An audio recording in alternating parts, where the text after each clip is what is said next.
Hello class, good morning. Welcome back to our online class with Best English School. I hope you all are fit and fine and doing your homework daily. So, in today class, we are going with math subject in standard 7th. We are learning our unit 3, chapter number 3, data handling. We solved exercise 3.1 and 3.2. Today we will go with exercise 3.3. So everyone, please take your textbook with you and open the page number 72. On this page you can see exercise 3.3. So let's start. Our first question is use the bar graph to the answer the following questions. आपको यहाँ पे एक graph दिया हुआ है और फिर आपको क्वेश्चन पूछे हैं, आपको क्या करना है, उसके आंसर लिखने हैं. सो देखो आपको दिख रहा है there is a bar graph. ये किस में है, हमारा जो ग्राफ होता है उसके अंदर है और ये सिंपल फॉर्म में है. Let's start. There is a numbers of books and there is a years. There is a pet animals and there is a students. Okay? So सबसे पहले हमें क्या पूछा गया है, Which is the most popular pet? Pet कहाँ पे है? This one. तो हम कौन सा देखेंगे? Pet owned by students of class 7. This bar graph. So अब मुझे आप बार ग्राफ में देख के बताओ कि सबसे ज्यादा मोस्ट पॉपुलर पेट कौन सा है, सबसे ज्यादा पेट कौन सा सबको पसंद आता है. यहाँ पे कौन कौन से पेट्स हैं? Dogs, cats, rabbits, got, others. तो सबसे ज्यादा लाइन लंबी किसकी है? कैट. कैट में कितने पॉइंट है? 10. तो हमारा आंसर किस तरह से हम लिखेंगे? How we will write? Since the bar graph representing cat is the tallest, cat is the most popular pet. कैसे लिखेंगे हम? देखो मैं आपको बुक में लिख के बताती हूँ. नंबर 1 क्वेश्चन था, उसमें हमारा फर्स्ट क्वेश्चन था Which is the most popular pet. तो हम उसका आंसर लिखते हैं Since the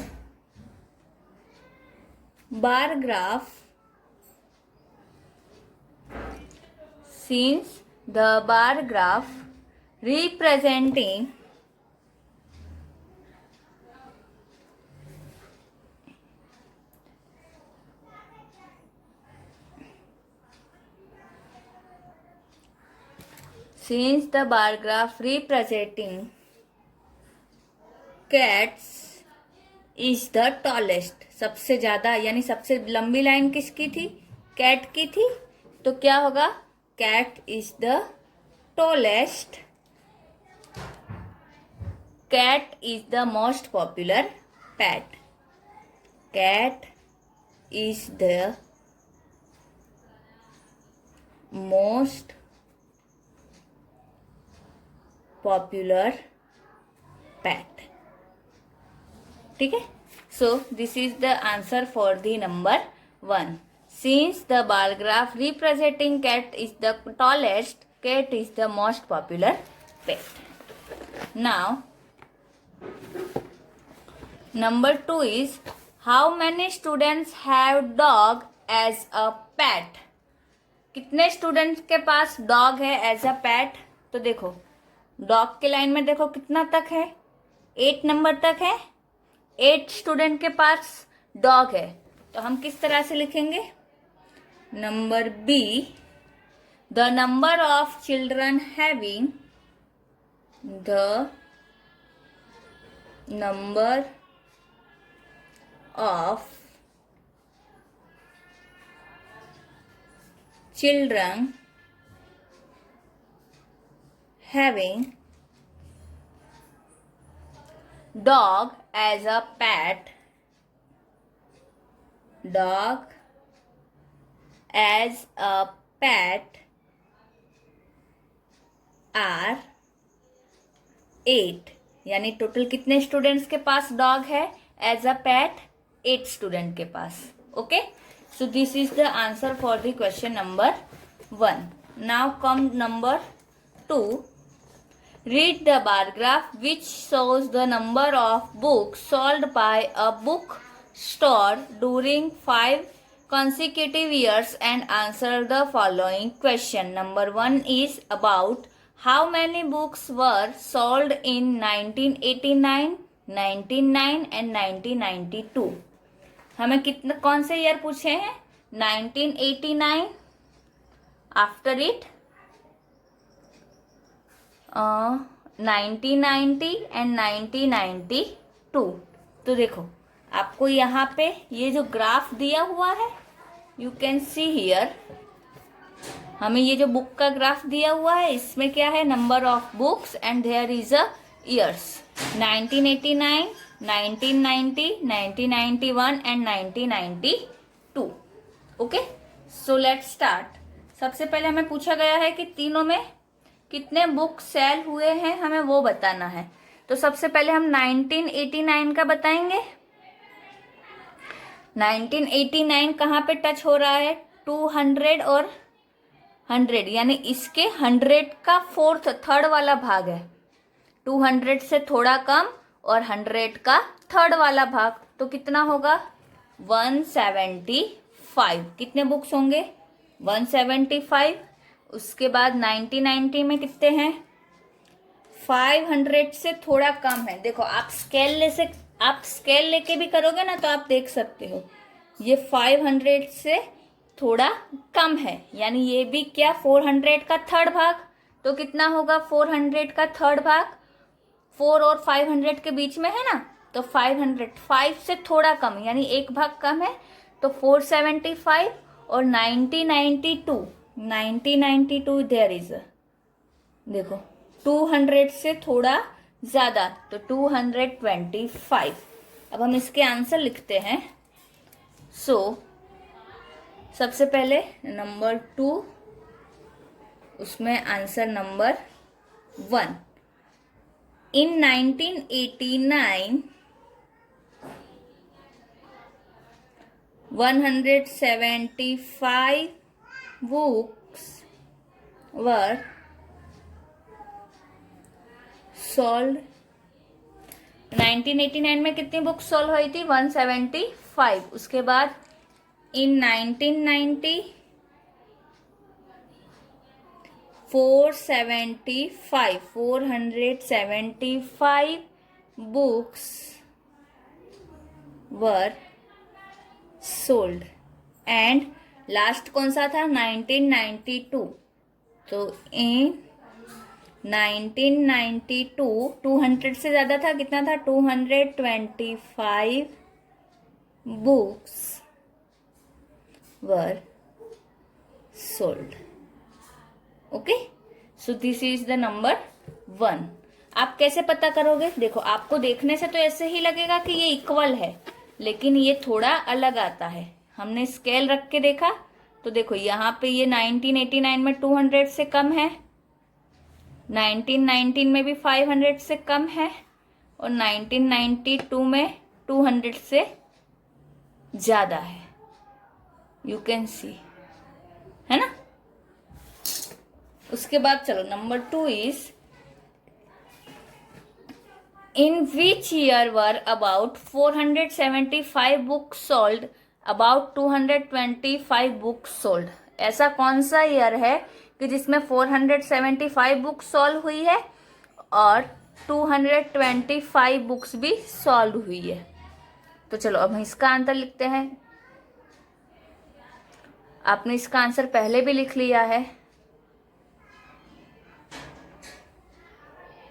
475 बुक्स कितने में सोल्व हुई थी? हमने यहाँ पे देखा था 1990, और 225 1992. So answer number B. From the bar graph,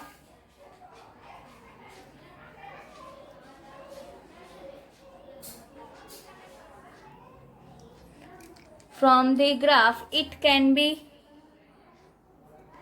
it can be calculated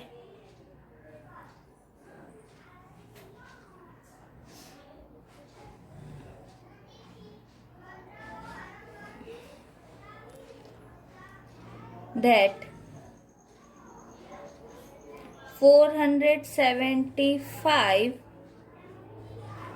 books were sold in 1990, sold in the year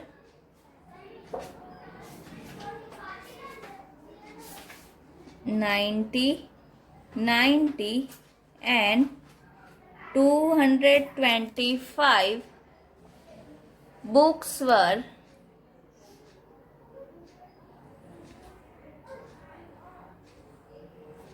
sold in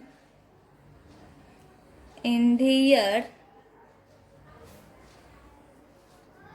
1992. सो हमने दोनों का आंसर लिख लिया.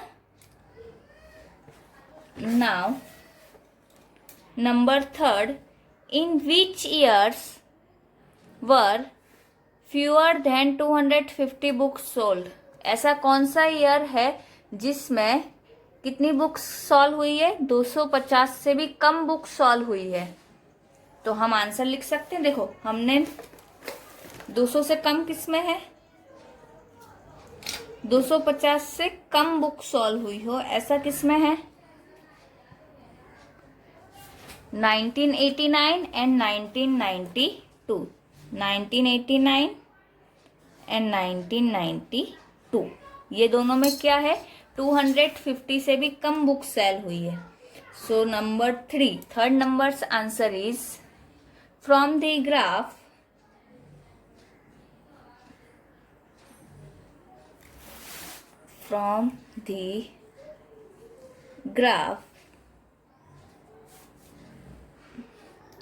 it can be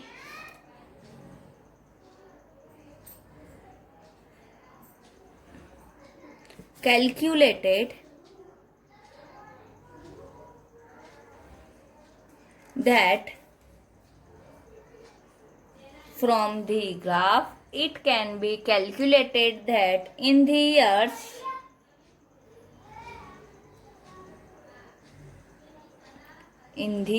years 1989 and 1992.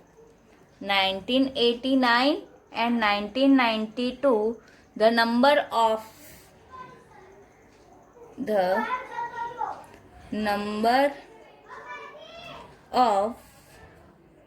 books sold were less than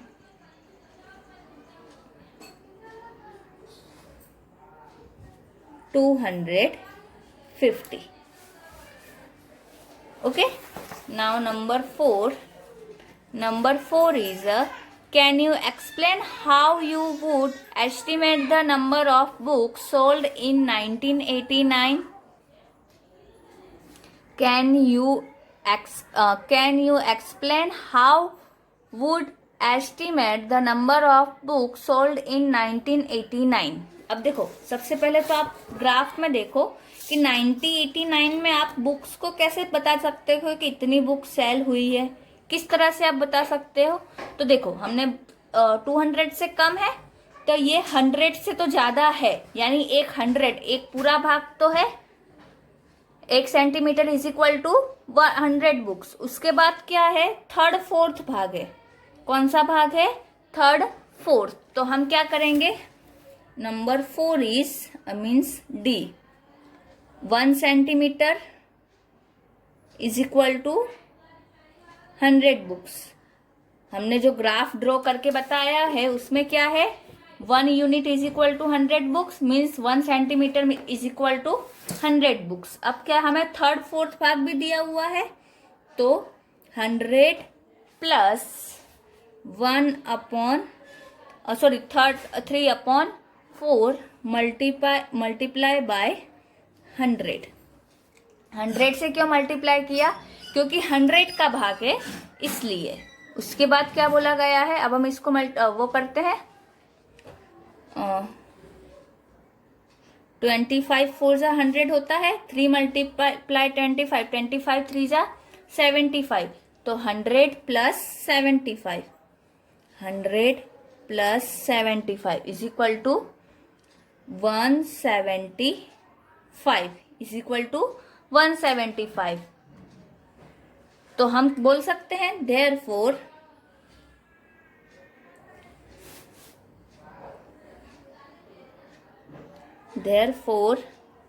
about 175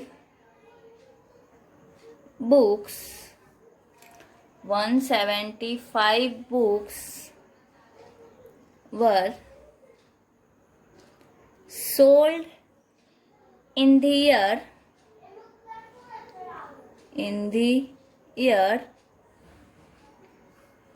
1989। किस तरह से लिया था? 1 centimetre is equal to 100 books, तो 100 प्लस 3rd 4th वाला भाग था, 3/4 मल्टीप्लाई 100, 100 का भाग था, 4 को 100 के साथ डिवाइड किया, 25 4 जा 100, और उसके बाद 25 multiply 3, 100 plus 75 is equal to 175। Okay, now question number 3 is number of children in 6 different classes are given below, represent the data on a bar graph। आपको क्या दिया हुआ है? 6 स्टूडेंट का डेटा दिया हुआ है, आपको उसको ग्राफ पे रिप्रेजेंट करना है। देखो हमारे क्लास कौन कौन से? 5th 6th 7th 8th 9th और 10th। Student 135 120 95 100 90 and 80। तो अब हम क्या करेंगे, 1 सेंटीमीटर यानी जो एक बॉक्स होता है ग्राफ का, देयर इज अ ग्राफ, ये जो एक बॉक्स होता है हम उसको क्या करेंगे, 1 unit is equal to 10 children, इस तरह से हम ड्रॉ करेंगे। तो चलो हम सबसे पहले ड्रॉ करते हैं। सबसे पहले तो हम स्केल ड्रॉ करते हैं, एक्स और वाई।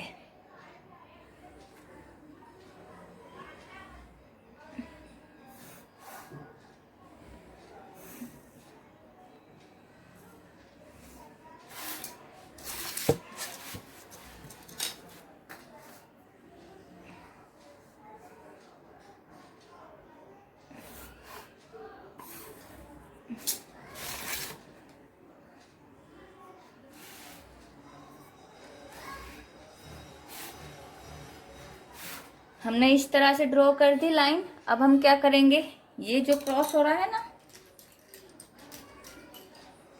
ये दोनों सेम ही आएंगे।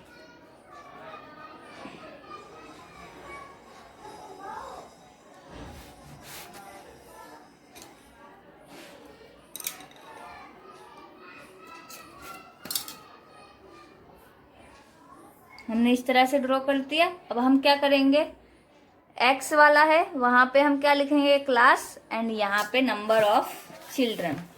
सो we will write number of children and there is the class.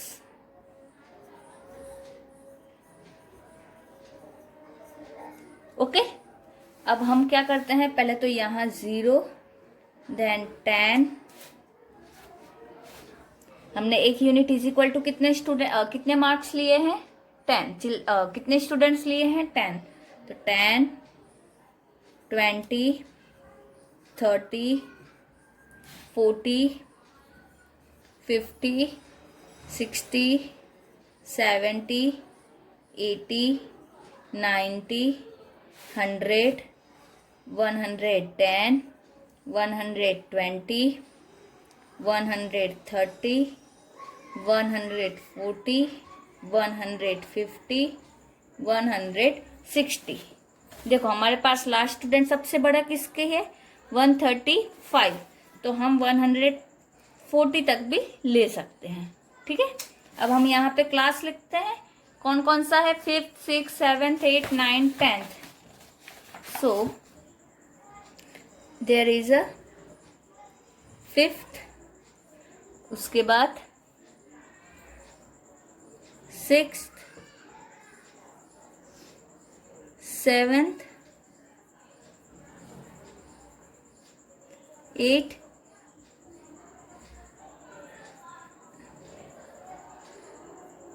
9th and 10th. Okay, so now come to the topic. देखो 5th में कितने हैं, 135. 5th में कितने हैं, 135.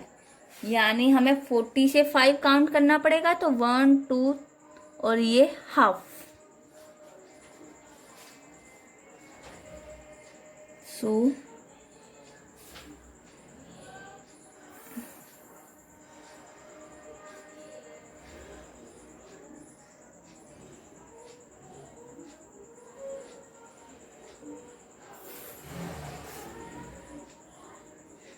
135. After it 120. तो 120, there is a 120.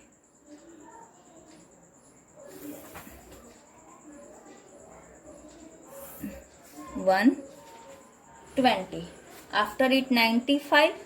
So 19, then 2.5.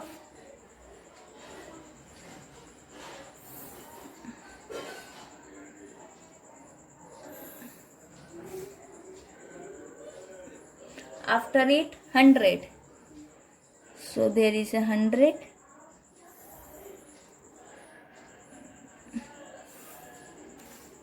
Mm, 100, then 90. So there is a 90.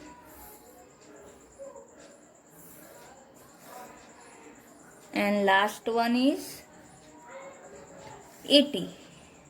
So 80.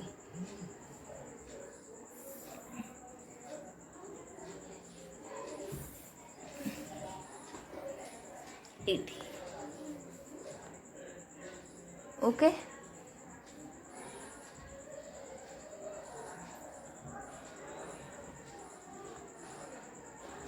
Now scale is equal to, हम क्या लिखेंगे, scale 1 centimetre is equal to 10 children. अब 1 सेंटीमीटर क्या होता है, देखो ये जो एक लाइन दिख रही है ना आपको, ये 1 सेंटीमीटर है. Okay, so you have to draw this graph. Please bring graph and draw it. After it there is a question. What is the question number 1? How would you choose a scale? आपने scale कैसे choose किया? So we will choose a scale as a 1 unit is equal to 10 children. 1 centimeter is equal to 10 children. Then answer the following questions. Which class has the maximum number of children and the minimum? Maximum number of the children कौन सी class में है, there you can see 5th class 135, 5th class 135 and minimum 10th class 80. Okay, then number second is find the ratio of the student of class 6 to the student of class 8. Class 6 to the class 8 आपको क्या करना है, find करना है. देखो class 6 में कितने हैं, 120 और क्लास 8 में 100.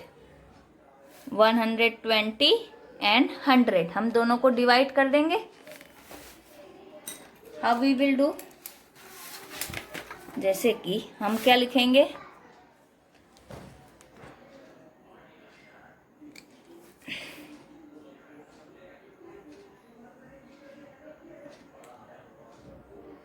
it is equal to 120 upon 100. 0 0 cancel, 2 5 2 6, तो 6 जैम 5 क्या होगा ratio, 6 jam 5. So this is the answer for the number 3. In homework you have to do number 4, 5 and 6. Number 4, 5 and 6.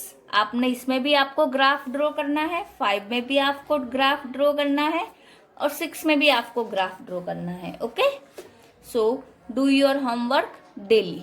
4, 5 and 6, 1, 2 और 3 मैंने आपको कराया. There is the answer for the number 1, number 2 और number 3 का हमने graph draw किया. तो आपको सारा करना है होमवर्क में. Okay, in next lecture we will go with other exercise.